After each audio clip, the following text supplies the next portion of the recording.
તળાજા તાલુકાના રાળગોન ગામ ખાતે મારામારી થતા ઈજાગ્રસ્તને હોસ્પિટલ ખસેડવામાં આવ્યા। ભાવનગર જિલ્લાના તળાજા તાલુકાના રાળગોન ગામે મારામારીનો બનાવ બન્યો હતો।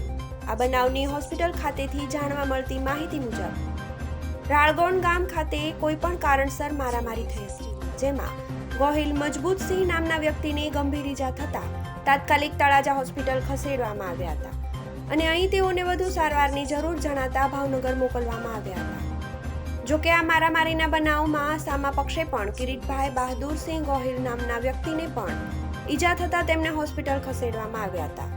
Report by Dharamsinh Moldiya, Talaja, SB news, Bhavnagar.